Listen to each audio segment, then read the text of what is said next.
Nada do que possa me acontecer foge do olhar de minha mãe, que ouviu Jesus dizer: eis aí o teu filho. Sempre vou ouvir quando interceder. Se eu me perdi, se eu me afastei, por sua intercessão foi que eu voltei. Só a mãe pode imaginar onde o filho está. Jamais pude me esconder do seu olhar. Vem me visitar, vem me ensinar a servir com amor, a dizer meu sim, me ensina a esperar, a silenciar e em pé permanecer e ao seu filho obedecer.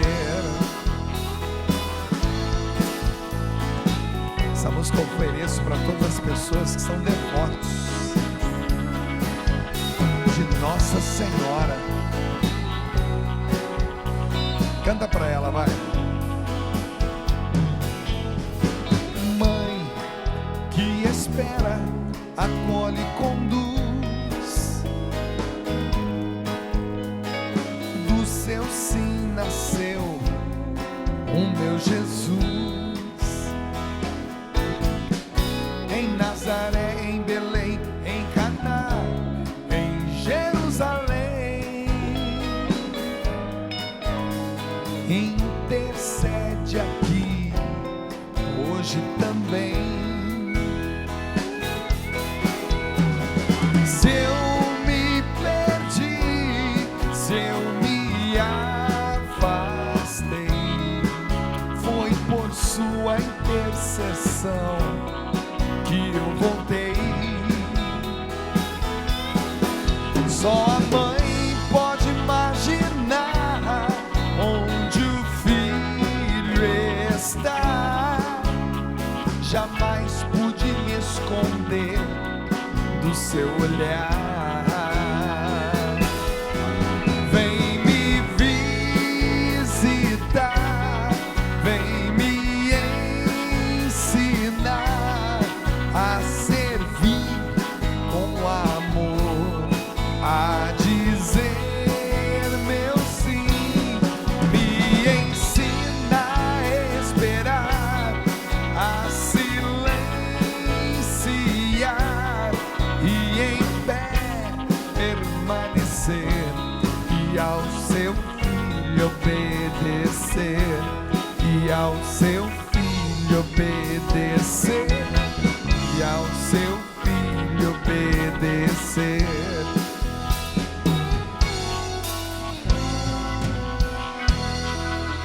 Maravilha. Seguinte, galera, olha só, hein?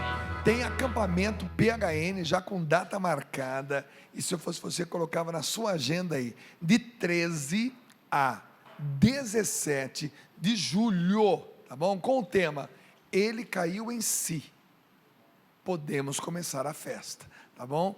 Essa é a inspiração, porque eu tenho certeza que nesse exato momento, são 23 horas e 26 minutos, nesse exato momento, existe uma pessoa pecando pela última vez, e ela está caindo em si, ela não sabe, mas nós já estamos preparando para ela uma grande festa aqui na Canção Nova. É ou não é, Amaro? Aproveita que você está aqui na imagem, faz assim com a cabeça. Aí, verdade. Ele estava sério, ele não podia nem respirar. Mas vem, gente, tem gente agora, nesse momento, talvez injetando droga pela última vez. Tem gente entrando no motel para trair a esposa pela última vez, agora, nesse momento. Ele não sabe disso, mas ele vai cair em si nessa noite, como aquele filho pródigo caiu em si, estava no meio dos porcos.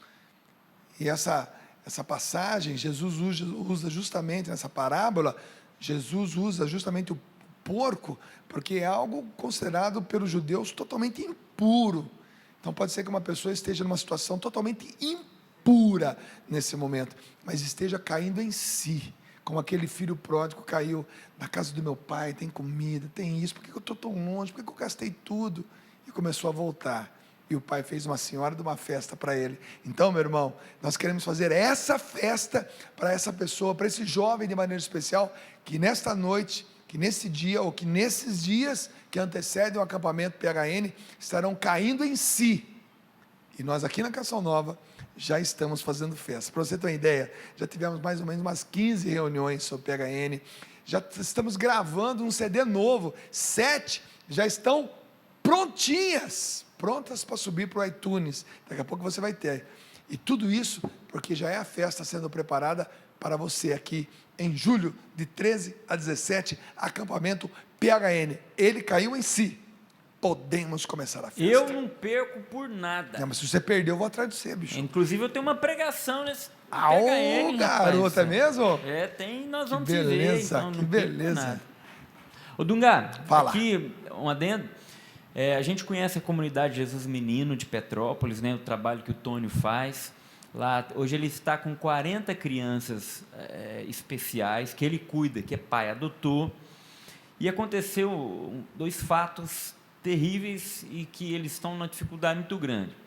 Quando eles estavam aqui no Juntos pela Vida, o carro deles sofreu um acidente. Foi aquela Kombi? Não, primeiro foi o carro. E agora a Kombi. A Kombi também, eles foram numa missão Provida, né? Foi ajudar uma comunidade da Dores, né? Que inclusive já veio aqui também. Quando eles foram fazer essa doação lá dos materiais Defesa da Vida, na volta a Kombi também capotou, e aí deu perda total. Eles estão com muita dificuldade, porque precisa levar as crianças para a escola, para as atividades, recolher as doações da comunidade. Então, eu sabendo da história, eu me comprometi, Tônio, vamos dar um toque. Às vezes tem alguém do Rio, de Petrópolis, ou então de qualquer lugar do Brasil, que tem condição de ajudar essa comunidade, que é confiável. A gente conhece o trabalho sério que o Tônio faz. Então, eu deixo aqui o e-mail, inclusive, eu vou pedir para o Maurício anotar ali, colocar no GC. Primeiro, o telefone do Tônio, lá da comunidade Jesus Menino, que é o 24 22 42 4208, 24, né, Petrópolis, 22 42 4208. O e-mail, comunidadejesusmenino@gmail.com. E você quiser saber um pouco mais da comunidade, fala, eu quero ajudar, mas eu quero saber onde eu vou ajudar. www.comunidadejesusmenino.org.br. Acho que é isso. Comunidade Jesus Menino bom, não sei, hotmail.org. Tá na tela aí, ali, né? comunidadejesusmenino.org.br, é o site deles. Pronto. Aliás, eu assino embaixo, porque de todas as comunidades que eu conheço no Brasil, um dos carismas mais radicais é o da comunidade Jesus Menino. Já passaram por lá mais, sei lá quantos, mais de 300, mais de 400, se eu não me engano.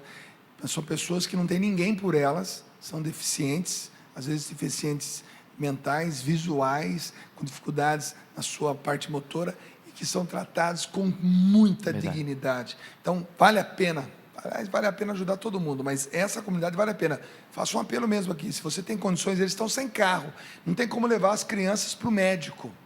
E eles usam muito isso, né? O Tônio está viajando direto, levando os meninos para o médico, e são filhos, não são, eles cuidam dele, não. O Tônio adotou como filho mesmo, de papel passado. Verdade. Está dado o recado, obrigado, é isso aí.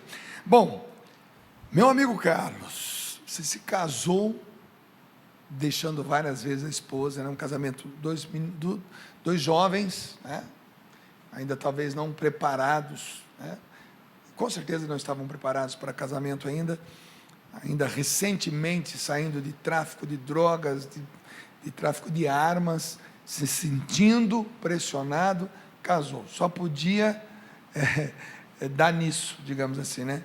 Mas houve então uma traição. Como é que foi isso? Porque agora nós vamos falar sobre isso, hein? É uma coisa que eu achei fantástico da sua parte, perdão, mas conta para nós como é que foi. Então, eu nunca fui de mexer nas coisas delas, né? Sempre cheguei em casa, tinha minhas coisas, tinha as coisas delas, a gente nunca foi de mexer na coisa do outro. Então, mas só que nesse dia eu voltei do serviço, e no serviço eu cheguei em casa para descansar um pouco, e nisso ela não estava em casa, e tinha deixado o celular dela. E nisso, esse dia, eu fui mexer no celular dela. E uma mensagem no celular me chamou a atenção. Estava escrito assim, estou com saudade, como vamos sair novamente? Nessa mensagem me chamou a atenção. E eu falei, acho que é uma mensagem errada, alguém mandou errado para ela, né? Mas só que como a gente tem curiosidade, a gente vai correr atrás. Então eu corri atrás e descobri que ela tinha me traído. Eu fui onde ela estava, no local quando ela estava, chamei ela, voltamos para casa, a gente começou a conversar. Daí eu perguntei da tua mensagem. E dessa mensagem, ela falou que eu não queria ouvir. Mas só que nesse momento, eu estava com uma arma de fogo na cintura. E logo assim veio o pensamento na cabeça, dá um tiro na cabeça dela. Só que daí uma outra voz falava assim, não faça isso. Então eu peguei a arma de fogo, guardei, voltei para o serviço, trabalhar novamente, e fiquei no serviço. No serviço, o diabo é muito astuto. Ele começou a maquinar como que eu ia fazer, e eu comecei a planejar como que eu ia fazer para matar os dois. Eu tinha na minha cabeça para matar os dois. Então eu comecei ali maquinando, durante o dia, o que eu iria fazer. Então, foi a primeira vez que você quis usar realmente isso. A arma que você carregou tanto tempo com você, simplesmente para te proteger. Uhum. Veja como é que são as coisas, né? O diabo foi deixando, deixa ele usar. Quer dizer, ali estava a situação, finalmente uma situação onde você teve desejo de realmente usar a arma. Com certeza. Então eu tive que desejo ali, mas uma coisa falava para mim, não faça isso. Então eu guardei a arma e durante o dia comecei a planejar o que eu ia fazer. Voltei para casa, tomei o banho e ela não estava em casa. E eu peguei a arma, coloquei na cintura e pensei comigo, vou primeiro matar o rapaz, porque eu já sabia quem era o rapaz. Então eu peguei a arma e fui, durante o caminho, o percurso que eu estava fazendo para chegar até o rapaz, uma voz falava para mim, não faça isso. Porque eu iria matar o rapaz primeiro, ia voltar para casa, esperar minha esposa chegar e ia matar ela. E depois eu não sabia se eu ia me matar ou ia fugir.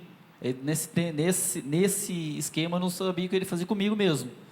Então, mas durante o percurso para matar o rapaz, uma voz falava no meu coração, não faça isso que você vai estragar 3 vidas. Você vai matar o rapaz que traiu com a sua esposa, vai matar a sua esposa e a sua vida, como vai ficar? Ou você vai se matar ou você vai ser preso. Então, durante esse caminho, daí eu parei, voltei acampado lá perto de casa, lá, comecei a refletir sobre a minha vida. Daí voltei para casa mais tarde, ela já estava em casa e pedi a separação. Pedi a separação, ela já estava arrumando as coisas para ir embora. E é triste quando você vê a pessoa que você ama, a pessoa que você quis viver uma vida pegando as coisas, juntando para ir embora. Naquele dia eu me senti muito triste com a ida dela embora. E daí eu peguei a arma, guardei a arma e ela separou, a gente separou, ela foi embora para casa dos pais dela, voltou para casa dos pais dela, ficou lá. E eu comecei a vivenciar as coisas do mundo novamente. Comecei a usar droga, comecei a bebida, comecei as baladas. E até nisso tudo estava tranquilo. Mas passou um período assim, veio a falta dela. E durante essa falta eu passei por um momento difícil, de depressão. E nessa depressão eu comecei a maquinar as coisas, né? Como que ele fazer, a falta dela, a situação que a gente viveu, a situação que se deu o casamento também, passou um filme na cabeça. E nesse filme, o diabo novamente entrou na história. Meu irmão era um rapaz que serviu o quartel também, ele gostava de fazer rapel. E no meu quarto, é um quarto subterrâneo, de sobrado, e ali na escada tinha uma corda, e nessa corda, e do outro lado tinha uma faca. O diabo falou assim, ó, já que você está em depressão, já que você perdeu sua esposa, já está perdendo tudo mesmo, não resta de nada mais. Você escolhe, ou você pega a corda, se enforca, ou pega a faca e crava no teu peito. E nisso eu comecei a maquinar o que eu iria fazer. Mas como eu disse para você no começo, No meu quarto, como eu não buscava Deus, não tinha contato com Deus, não buscava a presença de Deus, mas no meu quarto havia um altar onde tinha a Sagrada Escritura, uma imagem de Nossa Senhora, Imaculado Coração de Maria, e uma imagem de Jesus crucificado. E do nada, assim, quando eu estava pronto para consumar, eu ia me enforcar, tinha escolhido para me enforcar, quando eu estava para consumar já a enforcação, dentro da Bíblia, eu não sei como explicar para você, mas da Bíblia brilhava uma luz, e aquela luz me chamou a atenção. Eu peguei a Bíblia, e a Bíblia estava aberta no Atos Apóstolos, capítulo 16, da história de Paulo e Silas, quando eles estavam na prisão, quando, perto da meia-noite, eles oravam, né, e as cadeias caíram, né, e durante ali, o carcereiro viu que todos os presos estavam fugindo, e o carcereiro quis tirar a própria vida, né, e durante ali, Paulo deu um grito um para ele, não faça isso, faça mal à sua própria vida. E daí nisso o carcereiro entrou em si, falou: o que faço para ser um homem de Deus, para conhecer o Deus que você serve? Então aquela palavra me chamou a atenção, aquela mensagem me chamou a atenção. Se entrega, né? Busca Deus e tu e tua família será salva. Então ali me chamou a atenção, ali mudou a minha história começou ali, meu encontro com Deus. Muitas pessoas, né, conheceram Deus através de pregações, através de palestras, através de pessoas dizendo coisas de Deus, né? A minha foi o contrário, a minha foi o próprio Deus que desceu. Eu tenho costume de falar nas minhas pregações que assim como Maria, ela foi envolvida pelo anjo, né? Quando o anjo desceu e disse a Maria a saudação, que ela daria à luz a um filho, o Espírito Santo veio sobre ela, o mesmo Espírito ali desceu sobre mim. Não tenha dúvida. No quarto, uma faca de um lado, a corda do outro. E, ou você ainda tinha a arma de fogo? Tinha arma de fogo ainda. Quer dizer, a arma de fogo. Olha a armadilha que o diabo faz e deixa a armadinha ali. Durante todo o tempo, desde os 18 anos, quando entrou, aliás, dos 19 anos, quando entrou no exército, que começou a ter contato com armas de fogo, o tráfico, e sempre manteve a arma de fogo consigo. Anos se passaram, você aí já estava com quase 22, 23 anos. 22 já. 22 anos. E de repente, estava ali a cena. Depressão, a mulher voltando para a casa dos pais, porque tinha traído, mas praticamente foi empurrada para cometer esse erro. Ali estava a corda, a faca e a arma de fogo. Quer dizer, estava tudo preparado. Tudo preparado. Mas junto com tudo isso, tinha também o altar, a imagem de Nossa Senhora, do Imaculado Coração de Maria, e a palavra de Deus, né? E da palavra de Deus surge uma luz. Não tem dúvida que é Deus resgatando, salvando, né? Aquela noite, então, você sentiu a visita de Deus na sua vida. De Deus, com certeza. Aquele dia foi um dia especial, foi dia 25/5 de 2005. O dia que mudou a minha história, o dia que mudou a minha vida, o dia que eu tive um encontro profundo com Deus. Há 10 anos, vai fazer 11 anos esse ano. E eu não troco esse Deus por nada, porque o que Ele fez na minha vida foi surpreendente. Nem eu imaginaria que ia acontecer isso na minha vida. E a partir dali? Ou seja, sua esposa estava lá na casa dos pais Sim. dela. Quer dizer, o encontro pessoal aconteceu. Você ali, sei lá, você rezou, você falou com Deus, você se emocionou. Mas, a partir dali, o que rolou? Então, nesse mesmo dia, como eu tive aquele encontro, aquele impacto, né? Aquele primeiro impacto ali. Uma trombada. Uma trombada, com certeza.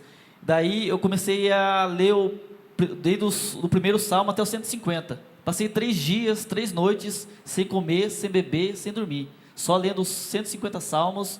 E no intervalo dos 150 salmos, eu rezava o rosário. Tinha um contato com o rosário.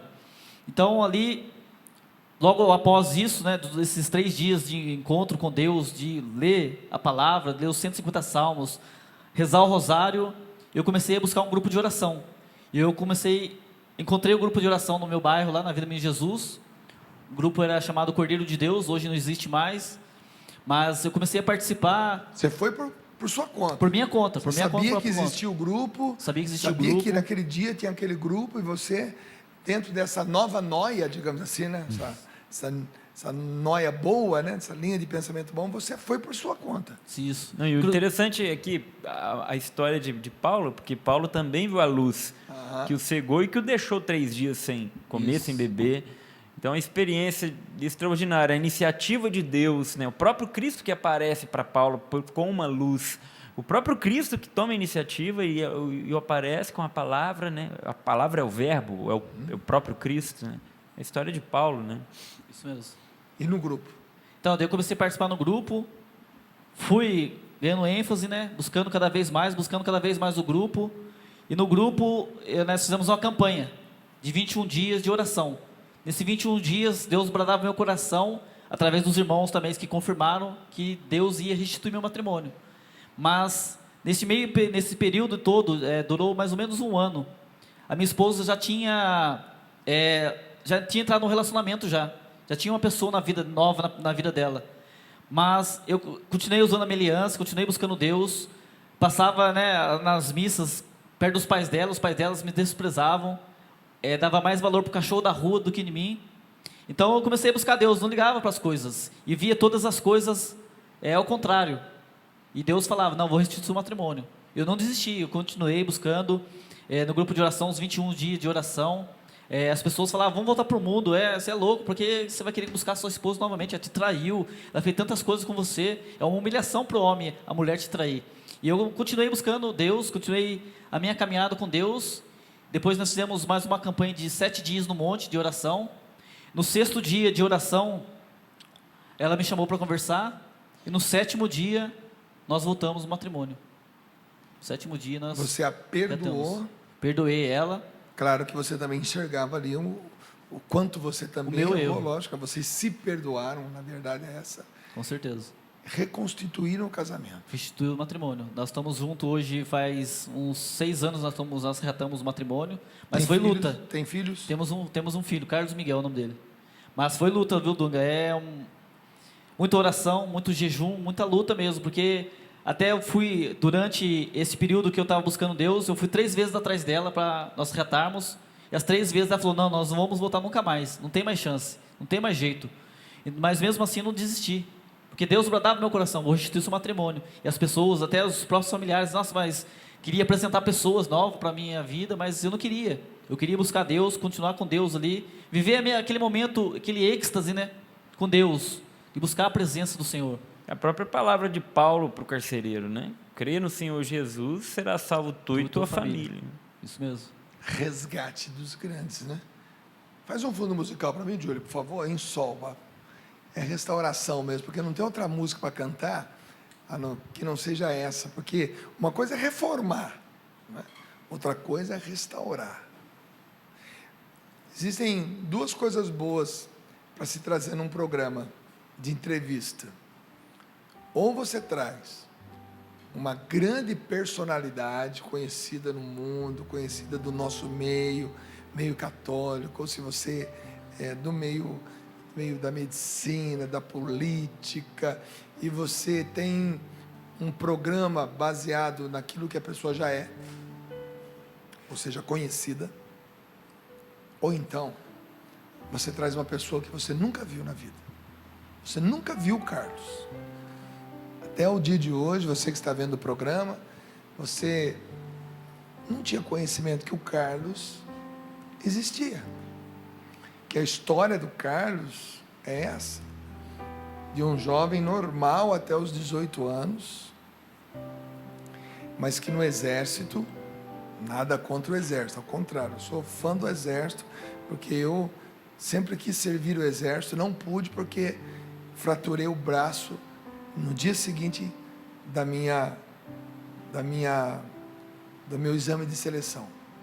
Mas um homem resgatado,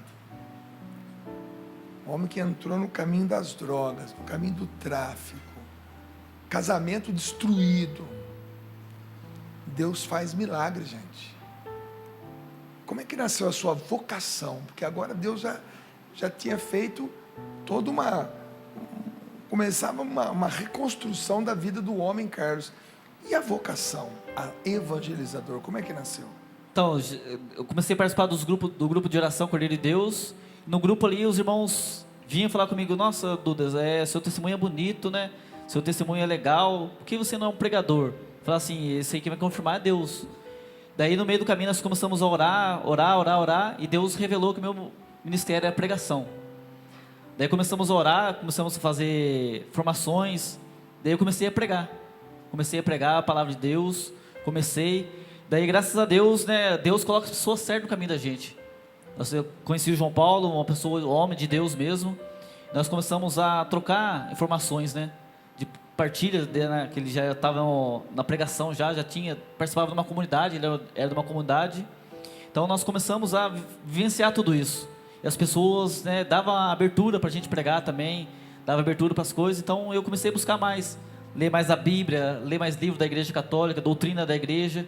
Então hoje, graças a Deus, eu tenho firmado no meu coração como evangelizador mesmo, de sair para onde Deus chamar mesmo, e a nossa comunidade é fundada nisso mesmo, de profetizar o avivamento dentro e fora da igreja, pelo poder da palavra e do Espírito, para todos aqueles que precisam mesmo ouvir, como o Papa Francisco diz, né, que não quer uma igreja fechada dentro de paredes, uma igreja que saia para fora para evangelizar, e falta isso mesmo dentro da Igreja Católica, de pessoas que querem sair lá fora. E nós temos um projeto na comunidade, que nós saímos às meia-noite, tem uns dias marcados à meia-noite, nós saímos para a rua, rezamos o rosário, nós vamos nas biqueiras, vamos nas praças, onde jovens estão se prostituindo, drogando, alguma coisa, a gente para ali, conversa com eles, partilha uma palavra e fala para eles que querem uma oração, a gente ora por eles também, aqueles que querem oração. Então o carisma da comunidade é esse, e o carisma encaixou com aquilo que Deus colocou no meu coração. Encontrei uma pessoa, um bando de louco mesmo por Deus, um bando de louco que quer evangelizar, um bando de louco que quer ganhar almas para Deus. Sua esposa te acompanha? Ela acompanha, mas bem pouco, porque nós temos um filho e ele estuda de manhã, então ela fica mais em casa, intercedendo mesmo. Entende? Mas entende. No começo ela não entendia muito, no começo a gente brigava muito, tinha umas briguinhas ainda no começo, porque eu saía muito, ficava mais na comunidade, saía mais para pregar. Até um dia, eu saí para pregar em Passa Quatro, e a minha esposa, na hora que eu cheguei de madrugada, ela falou assim: nossa, o Carlos Miguel só dormiu porque ele pegou uma camisa sua, sentiu o seu cheiro, daí que ele começou a dormir, porque ele estava perguntando de você, ele queria você do lado dele. Então, para você ver como que é uma vida de missionário, né? Você sai, deixa sua família, mas Deus cuida. Vamos chamar os membros da comunidade, vem para cá. Os membros da comunidade que vieram com você, venham para cá e fiquem atrás aqui do Carlos. Olha, gente, muitas vezes a gente fica se perguntando, né? A gente fica se perguntando, mas é assim mesmo, né? Talvez você, uma pessoa mais equilibrada, mais tranquila, se julgue ser mais equilibrado, mas assim, dentro dos padrões normais. Talvez você ouça, né? Ou quando você ouve um testemunho assim, passa por detrás aqui, ó, de todo mundo aqui, isso, vem aqui atrás do Carlos. Talvez você fale: mas puxa vida, é assim que acontece.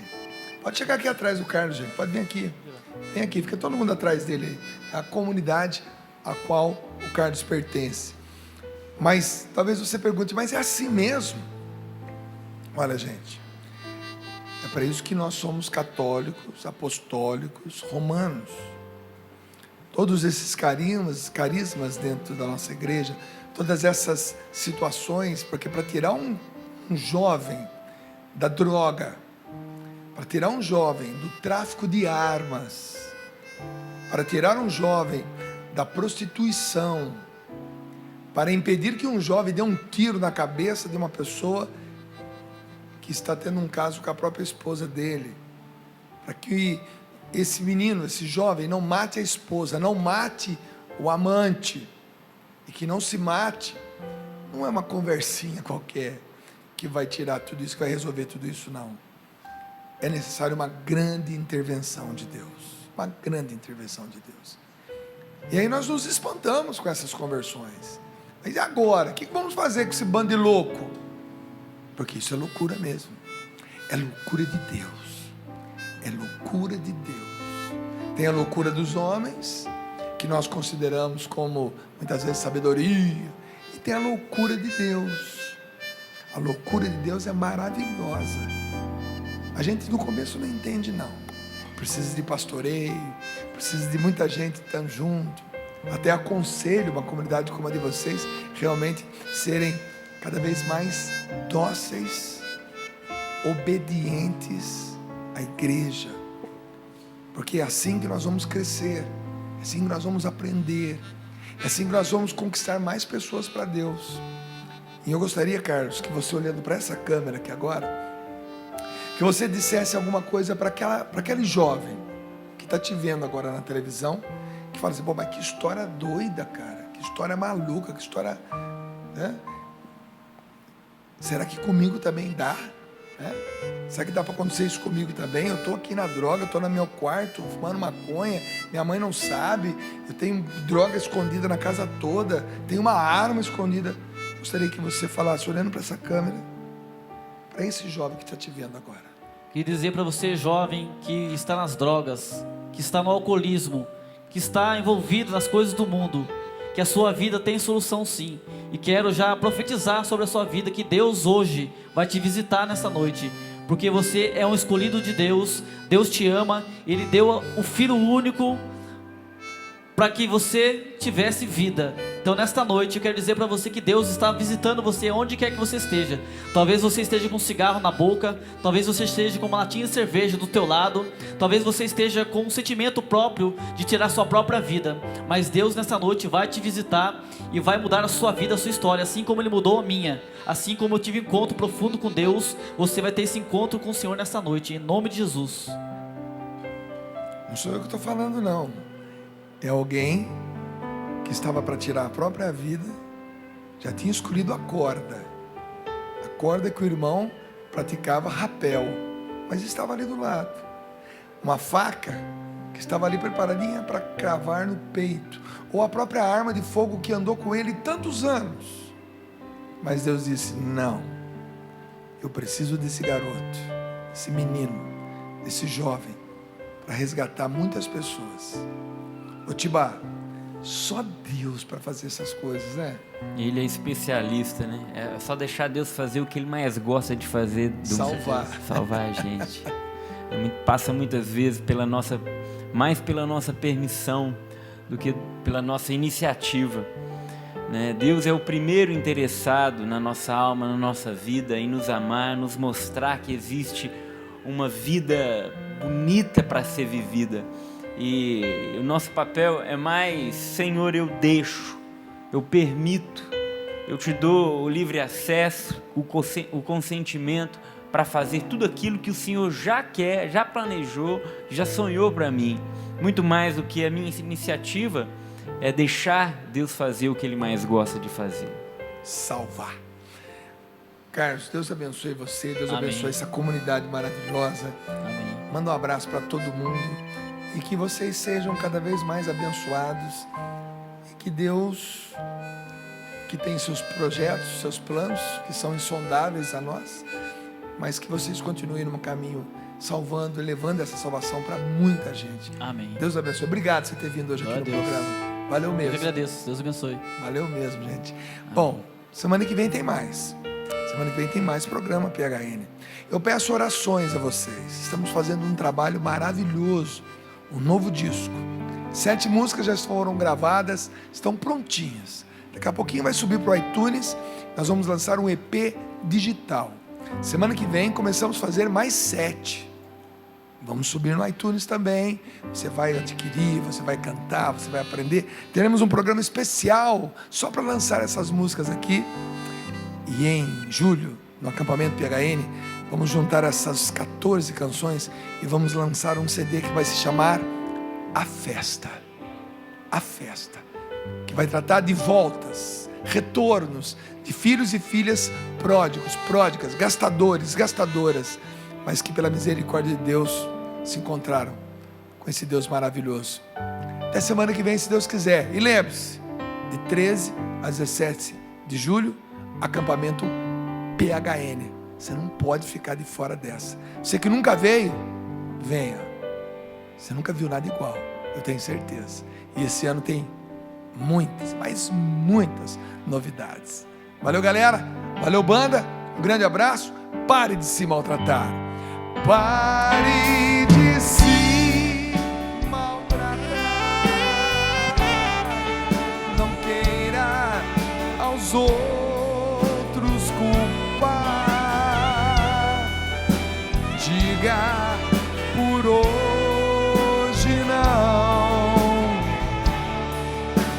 hoje eu não vou mais pecar.